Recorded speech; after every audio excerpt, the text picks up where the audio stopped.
We're facing an existential problem to our economy. These companies are using AI to replace software engineering, like entry-level roles. There's a chart that should not exist. For 30 years, if you went to university, you were almost guaranteed a lower unemployment rate than someone who didn't. That was the whole deal. That was why your parents kept nagging you to go.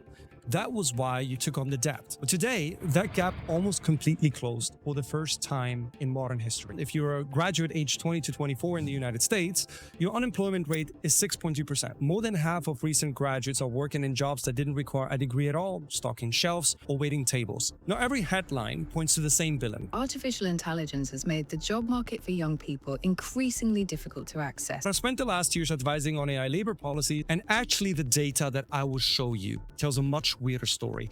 The employers actually doing the hiring say something completely different from the headlines. And the AI companies' own data points point to a problem that is real, but not the problem that most people think it is. So stay with me. Hit subscribe if you think this is interesting, because this one matters for the next 10 years of your career. So let's start by establishing what's actually broken. The Burning Glass Institute, which is a think tank, published a report in July of 2025 with a title that tells you everything: No Country for Young Grads. And the headline finding goes something like this: the job market for young college-educated people is deteriorating faster than for any other group, faster than people without degrees, faster than every other age cohort. And the deterioration is concentrated in very specific places, like the tech, finances, business operations, law. Some sectors will see 20-30% unemployment, unheard of numbers, really. But here's where things actually get weird, because those same sectors are actually growing. The economy seems okay, corporate profits are pretty strong, judging from the stock markets. Tech and finances are hiring senior people, but they're just not hiring you. So before we even ask whether AI is responsible, notice something. This is a targeted crisis. It's hitting one specific demographic in one specific kind of job. That detail is going to do most of the detective work for us in a few minutes. Sit down for a second and think about what a first-year analyst or a junior marketing associate or even a paralegal actually does on a typical Monday. They would draft emails. They pull together a research summary. Maybe they build a basic spreadsheet and model. And then they put all of this together in a pitch deck for a manager just to say, please fix. But now ask yourself how much of that a large language model can actually do in about 90 seconds. A Burning Glass calls this the expertise upheaval. And the argument is that companies have always run on a pyramid. So there would be a wide base of juniors doing foundational work. Then there would be a middle layer of middle managers, and then only a small handful of seniors at the top. But if AI accelerates the foundational work, at least to an acceptable degree, the pyramid flips. The necessary number of junior workers, at least based on a company's available work, shrinks. And as a consequence, companies start preferring experienced hires who can use AI as a tool. And the data is genuinely damning. Now, Burning Glass looked at job postings in highly AI-exposed fields like computer science, business operations, and law. And in all three, the share of posting asking for fewer than 3 years of experience has been falling since 2022. But posting asking for 6 or more years of experience have been climbing. So the entry door is closing while the senior door is opening wider. So if we stop the investigation here, we'd close the case. AI is killing Gen Z's jobs. Done. But there's a problem, and I think it's a big one. Because in April 2026, a research group at Yale released a report that, if it's right, blows up pretty much everything that I've just told you until now. Now, the Yale Budget Lab tracks how the entire mix of jobs in the American economy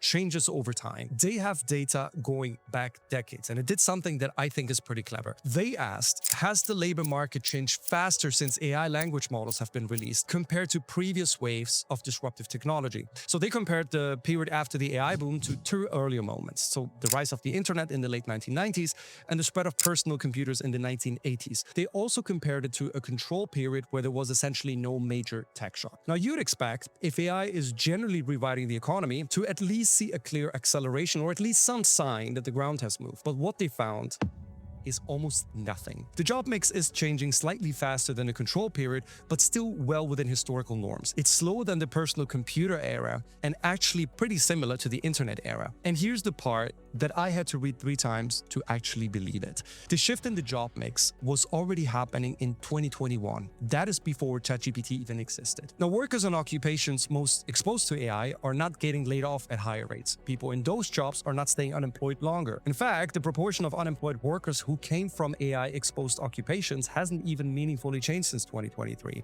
So Yale's actual conclusion is that, in their words, the picture is one of stability, not major disruption. So we now have some kind of contradiction. Burning Glass says young graduates are being shut out, but Yale says that AI isn't displacing workers at any noticeable rate. Both reports use credible data, but both can't be fully right. So take a second. Before I tell you what reconciles them, see if you can spot it. The answer comes from a really unexpected place, and that's Anthropic itself. A well-known and respected tech CEO, Dario Amodei, believes it could also lead to half of entry-level white-collar jobs disappearing. In March 2026, Anthropic, so the company that makes Claude, published its own research on AI's impact on the labor market. And I can already see you rolling your eyes, because on the face of it, obviously, this could be the worst possible source for an honest answer, an AI company itself. But that's also what makes their finding so interesting. They built a measure of which jobs are most exposed to AI by combining theoretical capability with their actual usage data, so how people actually use Claude. Computer programmers came out top of the list. Customer service representatives and data entry workers, also financial analysts, followed just close behind. Then they asked a simple question. Have people in those most exposed jobs been getting unemployed at higher rates since Claude and ChatGPT launched? The answer is no. So their findings line up with Yale. So again, the obvious story doesn't fit. But they didn't stop there. And here's where it gets interesting, because they ran the same analysis specifically on workers aged 22 to 25. And this is the bit you need to hear carefully. I really worry, particularly at the entry level, that the AI models are very much at the center of what an entry-level human worker would do. They found that the rate at which young workers were being hired into AI-exposed jobs dropped by roughly 14% after the AI boom in late 2022 compared to before. There was no equivalent drop for workers older than 25. So the contradiction resolves something like this. AI hasn't been laying people off. People who already have jobs in exposed fields are mostly fine, but the door for young people coming in for the first time is quietly closing. So the damage isn't displacement, but really a hiring slowdown, and is targeted almost surgically at people just leaving university.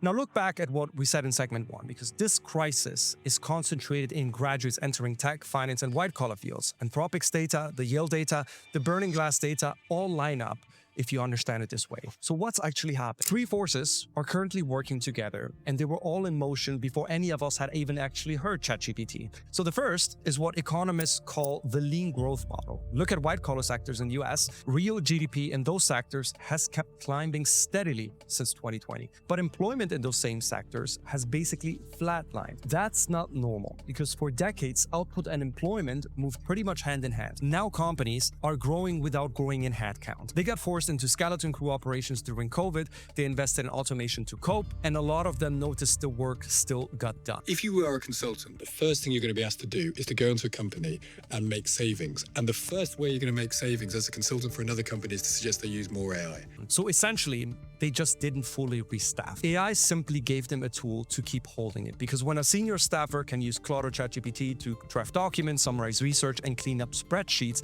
the company's reason to hire a junior to do those things simply gets weaker. The second force is the once burnt effect. Between 2021 and 2022, employees quit in record numbers, something that back then we used to call the Great Resignation. And companies got burned because they invested in training for new hires who essentially walked out the door 18 months later. So when they hire now, surveys and anecdotal reports suggest that many managers actually prefer experienced people who can deliver value from day one. And finally, the third force is the one that almost nobody wants to say out loud. And that's what is called the graduate glut.